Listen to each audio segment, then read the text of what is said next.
Pertama, jangan pernah kehilangan harapan, ya. Jangan pernah kehilangan harapan bahwa selalulah punya mental optimis, badai pasti berlalu. Karena bagi saya, ya, dan bagi Sobat 7, ini bukan krisis yang pertama mungkin kita hadapi, ya. Hidup ini kumpulan dari satu krisis kepada krisis yang lain.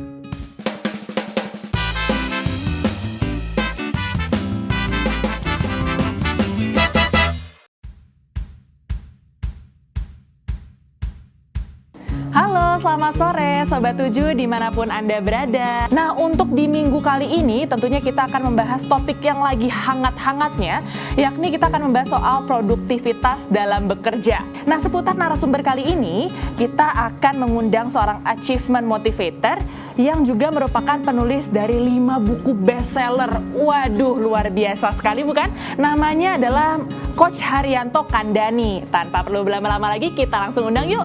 Halo, Coach Haryanto Kandhani. Halo Ara, halo semua Sobat 7. Nah, sebenarnya faktor-faktor apa sih Coach yang bisa menunjang keseharian kita yang tadinya semangat, yang baik, jadi drop tiba-tiba, Coach? Oke, yang pertama adalah faktor lingkungan. Ya, itu sangat penting. Lingkungan sangat mempengaruhi kehidupan kita. Dengan siapa kita bergaul, membangun hubungan, ya.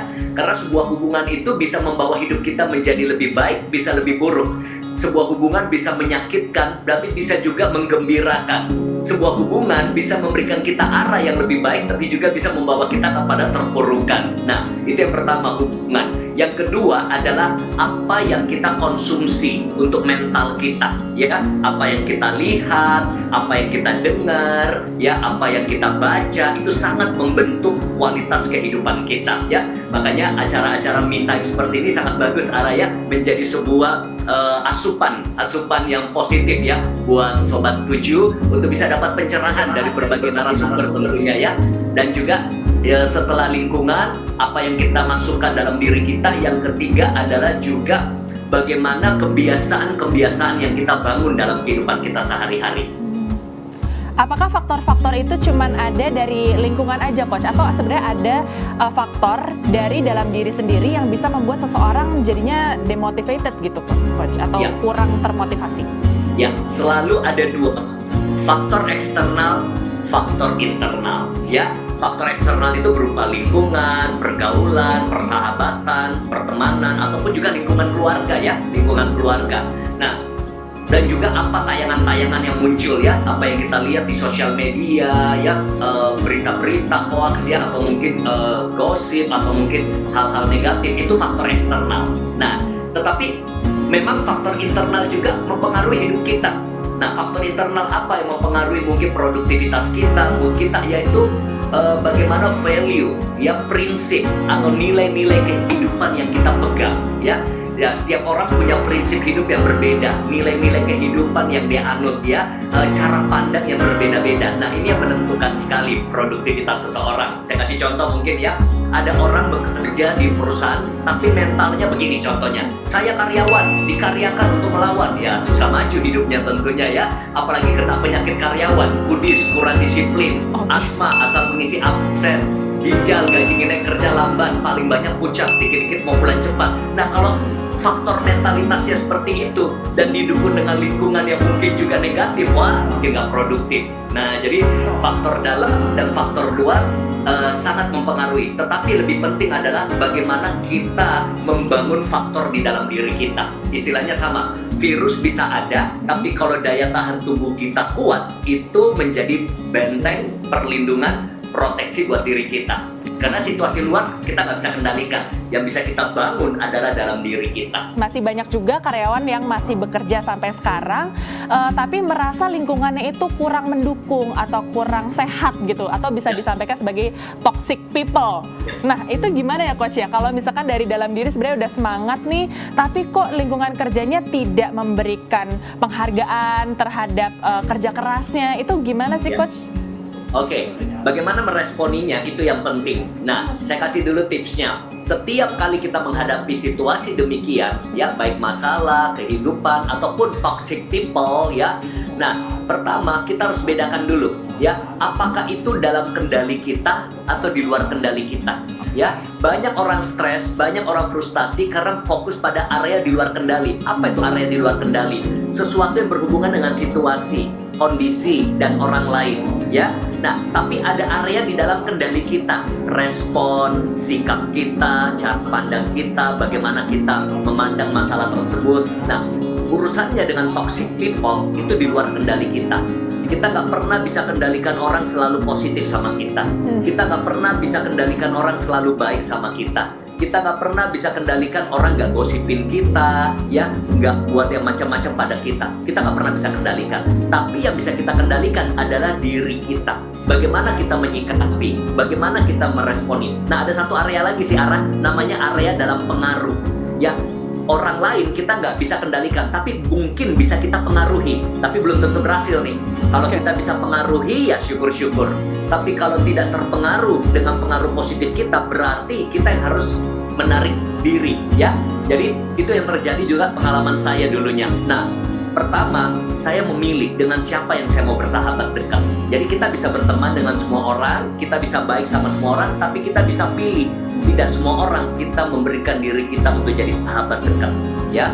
Nah, jadi kalau saya katakan dalam hidup itu selalu ada fase, ada yang mungkin kita anggap sebagai kenalan, ada yang kita anggap sebagai teman, ada yang sebagai sahabat dekat, ya. Nah, ada yang bahkan sampai jadi kayak keluarga atau best friend forever. Nah, kalau kita rasa dia toxic people, mungkin kita bisa ambil jarak. Oke, dia cukup dalam hidup saya sebagai kenalan saja, atau mungkin urusan sebatas kerjaan saja. Ya, selebihnya saya tidak akan masuk lebih dalam dan saya tidak akan izinkan dia lebih dalam hidup saya. Kenapa? Karena kalau itu terjadi, itu bisa mengkontaminasi diri kita. Nah, itu yang pertama. Tapi mungkin yang bertanya, Coach, tapi itu kalau ketemunya tiap hari gimana? Kita ukur diri kita. Kita masih mampu nggak hadapi orang seperti ini? Ya, kita masih mampu nggak ketemu dengan orang-orang seperti ini? Kita punya kemampuan nggak untuk membenteng diri kita tetap positif? Kalau di satu titik benar-benar kita nggak mampu, berarti kita yang harus meninggalkan tempat itu. Tapi kalau bisa, kita bertahan dan kita bisa tetap menjaga diri kita. Jadi ada dua arah, ya. Kalau memang dia sudah tidak mampu sekali dan itu sampai destruktif, merusak diri kita, membahayakan diri kita, kita harus menjauh. Tapi kalau kita masih bisa atasi, nggak apa-apa, ya. Di satu kantor, masih kerja sama-sama, tapi ya mungkin kita jaga jarak lah, jaga jarak. Jangan izinkan dia untuk menghancurkan atau mungkin menjadi toksik dalam hidup kita, ya. Jadi kita bentengi diri kita. Nah, tapi nggak sedikit juga nih, Coach, yang awalnya teman ini kita nilai toksik banget sih, gitu. Tapi end up-nya menjadi sahabat kita sendiri, dan tanpa kita sadari, kita juga ikut serta menjadi orang yang toksik. Gimana tuh, Coach, tipsnya? Nah, itu harus memiliki kesadaran diri yang tinggi, ya. Nah, kalau kita sendiri harus sadar, apakah kita sudah mulai menjadi toxic people nggak? Nah, kalau kita sadar, lakukan perubahan, ya. Karena tidak pernah orang senang, ya. Orang senang atau mungkin mendapatkan manfaat ketika bergaul dengan toxic people, ya. Artinya apa? Dalam arti manfaat yang positif, ya. Jadi kalau kita merasa kita sudah terkena toxic dan kita menjadi toxic, kita harus sadar diri. Yang kedua, lakukan perubahan diri. Yang ketiga, buat pengembangan diri, jadi pribadi yang positif, ya. Jadi pribadi positif, karena kalau kita mau produktif, kita mau meningkat dalam karir, jangan ikut-ikutan, ya. Jangan ikut-ikutan atau jadi bagian dari toxic people.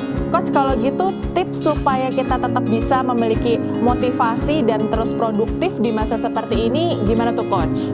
Ya, nah, untuk punya motivasi di masa-masa seperti ini adalah sangat ditentukan dari bagaimana kita membangun mentalitas kita. Mentalitas menentukan kualitas. Mentalitas menentukan aktivitas. Mentalitas menentukan efektivitas dan produktivitas seseorang. Nah, bagaimana membangun mentalitas? Ya, mindset seseorang terbangun dari apa yang dia lihat, apa yang dia dengar, apa yang dia baca. Nah, bagaimana caranya? Makanya selalu banyak konsumsi, ya, asupan-asupan, ya, berita-berita yang positif, buku-buku yang memberdayakan kita, tayangan-tayangan yang membuat kita menjadi lebih berwawasan, lebih lebih positif ya. Nah, itu sangat menolong produktivitas kita. Karena kalau yang tiap hari kita lihat hal-hal negatif ya, yang kita baca hal-hal yang enggak gitu ya, yang kita amati, scroll sosmed-sosmed yang mungkin hanya mengganggu perasaan kita, jadi nggak mood, jadi bete, jadi baper, itu sangat mempengaruhi produktivitas. Makanya saya katakan saat-saat sekarang memang sejak pandemi ini arah yang kita harus jaga mood kita. Banyak orang moodnya nggak stabil ya, naik turun ya. Jadi stabilitas mood itu penting sekali. Apalagi sejak WFH ya, pernah waktu PSBB, WFH, wah banyak curhatan arah ya. Masuk waktu kami bikin seminar training ya, wah contoh ya, anak-anak sekolah daring ya, dalam jaringan. Orang tuanya darah tinggi ya. Bahkan banyak anak-anak sekolah bilang, wah pengen sekolah beneran nih, lebih enak sekolah daripada di rumah, emaknya lebih galak daripada gurunya katanya ya. Ya jadi inilah yang banyak orang tua juga jadi bosen, anak-anak juga jenuh. Nah ini kita harus jaga, kelola ya, dari mindset kita, perasaan kita, supaya kita punya kestabilan emosi. Kestabilan emosi itu yang membuat kita bisa produktif. Saya selalu katakan begini, mood seseorang mempengaruhi performance seseorang mempengaruhi produktivitas.